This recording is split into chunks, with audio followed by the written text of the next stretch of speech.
इस बीच देखिए हमारे साथ बेहद खास मेहमान जुड़ गए हैं। Vikram Singh ji, farmer DGP UP, हमारे साथ जुड़ चुके हैं। आलोक अवस्थी, प्रवक्ता बीजेपी के, इसके अलावा कपिल श्रीवास्तव, समाजवादी पार्टी के प्रवक्ता हमारे साथ जुड़े। लेकिन मैं मैनपुरी का रुख पहले करना चाहूंगी क्योंकि इसी आश्रम में सेवादार के मुताबिक पहुंचे थे हाथरस हादसे के बाद ये बाबा।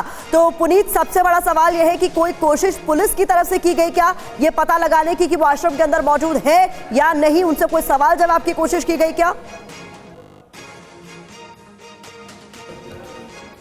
मैनपुरी, लखीमपुर खीरी, पीलीभीत जैसे तमाम जगह, आगरा और राजस्थान और मध्य प्रदेश के भी तमाम जो लोग हैं उन्होंने चंदा दिया था। आप देख सकते हैं, किसी ने 25,000 दिया, किसी ने 51,000 दिया, किसी ने 2 लाख रुपए दिया, किसी ने करीब 50,000 रुपए दिया, किसी ने 83,000 रुपए दिया, किसी ने 1 लाख रुपए दिया। यानी कि करोड़ों रुपए का चंदा बाबा को मिलता था। यहां महज 200 लोगों की लिस्ट लिखी गई है और बताया जाता है कि यह लिस्ट लगातार बदलती रहती थी। सूत्र यह भी बताते हैं कि बाबा अपने सत्संग के पैसे लेते थे, उनके जो अनुयायी थे वो चंदा इकट्ठा करते थे और उसके बाद उन पैसों को दिया जाता था। इसके अलावा बाबा जो अपने आश्रम का निर्माण कराता था, वहां दिखाना चाहेंगे कि आपको एक और बोर्ड यहां पर लगा हुआ है।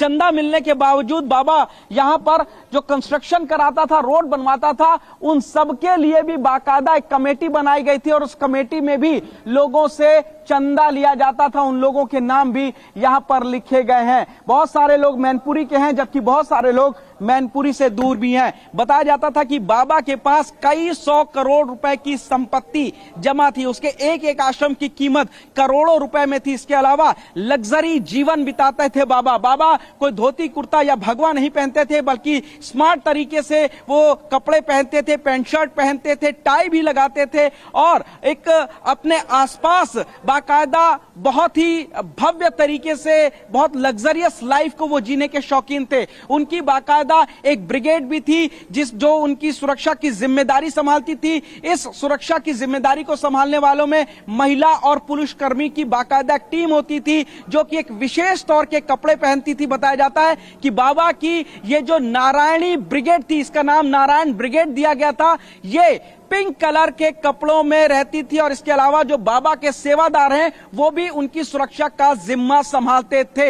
हाथरस में जो हादसा हुआ उसकी रिपोर्ट जब हाथरस के एसडीएम ने डीएम को सौंपी है तो उसमें कहा है कि बाबा को जो सेवादार थे उन्होंने शुरुआत में धक्का मुक्की की और इसी वजह से भगदड़ हुई है। यानी कि बाबा के सेवादार उन सभी श्रद्धालुओं को बाबा से दूर रखना चाहते थे जो बाबा के नजदीक आकर के उनकी चरण रज को अपने माथे से लगाना चाहते थे। लेकिन जब सेवादारों ने उन श्रद्धालुओं को बाबा से दूर किया, धक्का दिया, तो उसके बाद वहां पर भगदड़ मची और इस भगदड़ में 121 लोगों की मौत हो गई। फिलहाल ये तिलिस्म आप देखेंगे बाबा का कि कितना विशाल ये बिछुआ का जो आश्रम है वो है और जब भी बाबा आते थे तो बाकायदा इसको पूरा सजाया जाता था। आप देखेंगे कि फूलों से इसको यहां पर इस तरीके से सजाया जाता था जब भी बाबा आते थे और बाबा की राहों में आप देखेंगे गुलाब और अलग अलग तरीके के जो फूल हैं उनको इस तरीके से यहां बिछाया जाता था जब भी बाबा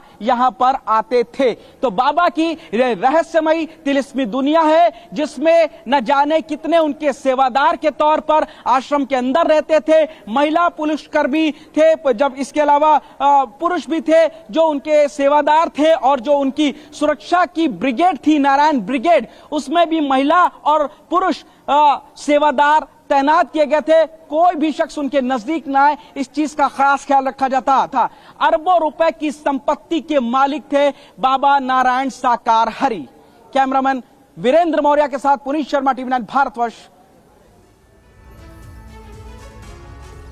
तो देखिए पुनीत शर्मा की आप ये रिपोर्ट देख रहे थे। मैनपुरी आश्रम इसी बाबा का जो कि इस मुठभेड़ के बाद से ही फरार है, उसका कुछ पता नहीं चल पाया है, लेकिन उनका ही एक सेवादार ये कहता है कि वो मैनपुरी आश्रम में रात में ही मौजूद था। लेकिन ये पता चलने के बाद भी पुलिस की कोई टीम अभी तक मैनपुरी आश्रम पहुंची नहीं है। किस तरह से जांच को आगे बढ़ाया जा रहा है, कैसे पुलिस जांच कर रही है, ये रिपोर्ट अपने आप में एक बड़ा सवाल उस पर भी खड़े करती है। आखिर वो कौन लोग हैं जो इस मुख्य आरोपी स्वयंभू बाबा को बचाने की कोशिश कर रहे हैं?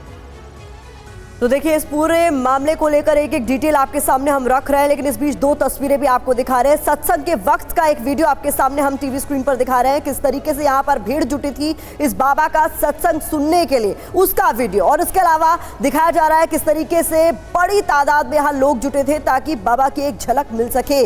जो अब तक की जानकारी सामने आई है वो ये है कि जिस वक्त सत्संग खत्म करके ये बाबा अब इस इलाके से निकल रहा था जहां पर इस पूरे सत्संग का आयोजन किया गया था, उसी वक्त ये भगदड़ मची। बताया जा रहा है कि जो सुरक्षा कर्मी बाबा के साथ मौजूद थे वो यहां पर लोगों को हटाने की कोशिश कर रहे थे, जिस बीच ये पूरा हादसा हुआ। विपिन चौबे का मैं रुख करना चाहूंगी। विपिन, जो जानकारी अब तक इस पूरे मामले में निकलकर सामने आ रही है, कई तरह के सवाल उठ रहे हैं, लेकिन एफआईआर अब तक सबको अखर रही है कि आखिरकार इस एफआईआर में इस बाबा का नाम नदारद क्यों?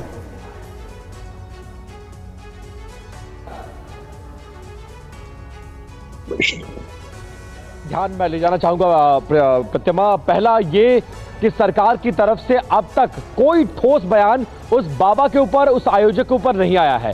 एफआईआर में लीपापोती करने की कोशिश की गई और आप देखिए कि अखिलेश यादव से भी जब बाबा पर सवाल पूछा गया तो अखिलेश यादव ने इस सवाल को घुमा दिया। इसके पीछे जानते हैं वजह क्या है? वजह बाबा का एक जाति विशेष से ताल्लुक रखना। बाबा की जो फॉलोइंग है उस जाति विशेष में बहुत ज्यादा है। 95% बाबा के फॉलोअर में उसी जाति विशेष से लोग आते हैं और जिनमें महिलाओं की संख्या सबसे ज्यादा होती है।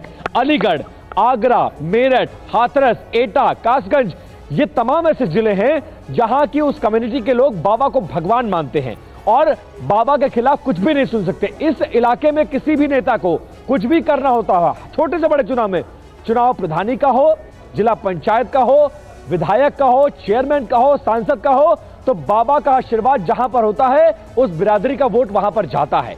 इसलिए सीधे तौर पर बाबा पर प्रहार करने से कोई भी बच रहा है। एफआईआर में वही लीपापोती करने की कोशिश की जा रही है। और मैं ये भी बता दूं कि जिस तरह की लीपापोती करने की कोशिश की गई है उससे एक बात साफ है कि बाबा पर कोई बड़ा एक्शन होता हुआ नजर नहीं आ रहा है और एक्शन लेने की भी संभावना कम है, क्योंकि बाबा पर एक्शन लेने का मतलब यह है कि उस कम्युनिटी को नाराज कर देना, और उस कम्युनिटी को आज की तारीख में कोई नाराज नहीं करना चाहता। ठीक है विपिन, बिल्कुल आप बने रहे हमारे साथ।